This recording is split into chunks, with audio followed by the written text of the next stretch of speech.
Bonjour et bienvenue. Aujourd'hui, on va décortiquer ensemble le fonctionnement d'un réseau informatique. On va, en quelque sorte, le construire de A à Z pour bien comprendre comment toutes les pièces du puzzle s'assemblent. On s'est déjà tous posé la question, non? Comment est-ce qu'un téléphone peut nous montrer une vidéo qui vient littéralement de l'autre bout de la planète? Eh bien, tout part d'un principe tout simple, connecter des appareils entre eux pour qu'ils puissent, discuter.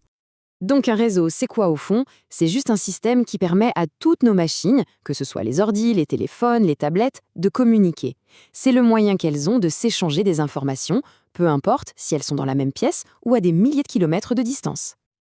Allez, c'est parti. On va commencer par le plus simple, la conversation locale.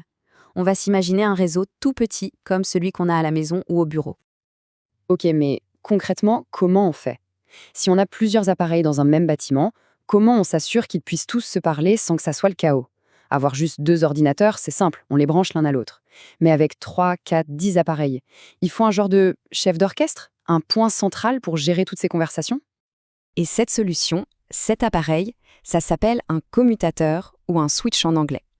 Pour bien se le représenter, il faut l'imaginer comme la salle de courrier interne d'un grand immeuble de bureau. Son boulot, c'est de prendre les messages et de s'assurer qu'ils arrivent au bon destinataire, mais uniquement à l'intérieur de l'immeuble, pas à l'extérieur. Bon, super, nos appareils sont maintenant connectés grâce à notre commutateur. Mais il reste un problème, et pas des moindres, comment ils font pour savoir qui est qui? Avec tous ces appareils qui papotent, comment une machine fait pour envoyer un message à une autre machine bien précise, et pas à sa voisine? Pour reprendre notre analogie de la salle de courrier, on ne peut pas juste débarquer et crier le nom de la personne. Non, il faut une adresse bien spécifique. Il faut le numéro de l'étage et le numéro du bureau. Eh bien, dans un réseau, cette adresse, c'est l'adresse IP. C'est un numéro unique qui est donné à chaque appareil connecté. C'est un peu sa carte d'identité sur le réseau et c'est ce qui garantit que l'information arrive pile au bon endroit. Alors, regardons d'un peu plus près comment ça marche, une adresse IP.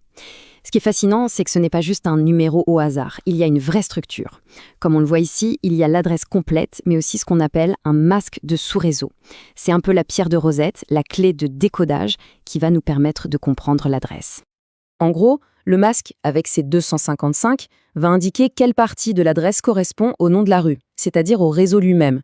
Et là où on voit un 0 dans le masque, ça correspond au numéro de la maison, donc à l'appareil unique sur cette rue. La bonne nouvelle, c'est qu'en général, on n'a pas à s'en occuper. Il y a un système, le DHCP, qui fait tout le travail. C'est un peu le concierge de l'immeuble qui attribue automatiquement un numéro de bureau à chaque nouvel employé qui arrive. Ok, notre réseau local fonctionne. Notre immeuble de bureau est super bien organisé en interne.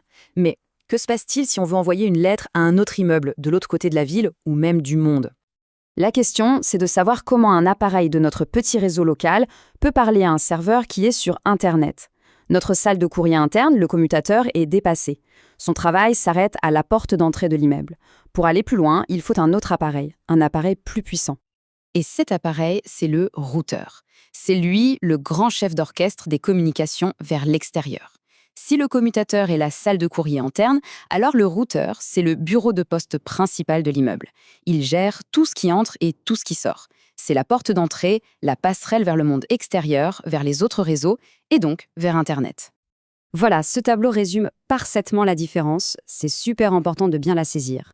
Le commutateur, c'est pour les conversations locales, à l'intérieur d'un même réseau. Le routeur, lui, il connecte des réseaux différents entre eux pour des conversations, disons, mondiales.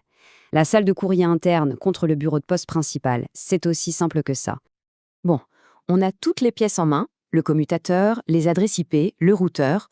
Maintenant, mettons tout ça ensemble et suivons le voyage complet d'une simple information de son point de départ à son arrivée.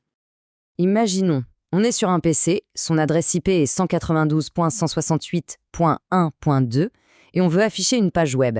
La première chose qui se passe, c'est que la demande est envoyée à l'intérieur du réseau local jusqu'à la sortie. Cette sortie, c'est le routeur. Ensuite, le routeur prend le relais. Il envoie la requête à travers le grand labyrinthe qu'est Internet en la dirigeant vers le bon réseau de destination. Et finalement, la demande arrive à bon port sur le serveur web qui a lui aussi sa propre adresse IP. Donc, pour résumer, tout repose sur ces trois acteurs clés. On a le commutateur, qui est un peu l'agent de circulation locale, on a l'adresse IP, la carte d'identité de chaque appareil, et enfin, le routeur, la grande porte d'accès au monde entier. C'est la collaboration parfaite entre ces trois éléments qui rend possible toute notre vie numérique.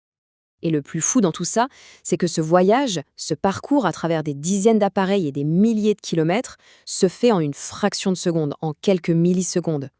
Ça fait réfléchir, non? Quand on pense à toute cette complexité invisible qui se cache derrière un simple clic, on ne peut s'empêcher de se demander quels autres systèmes incroyables et invisibles régissent notre quotidien sans même qu'on s'en rende compte.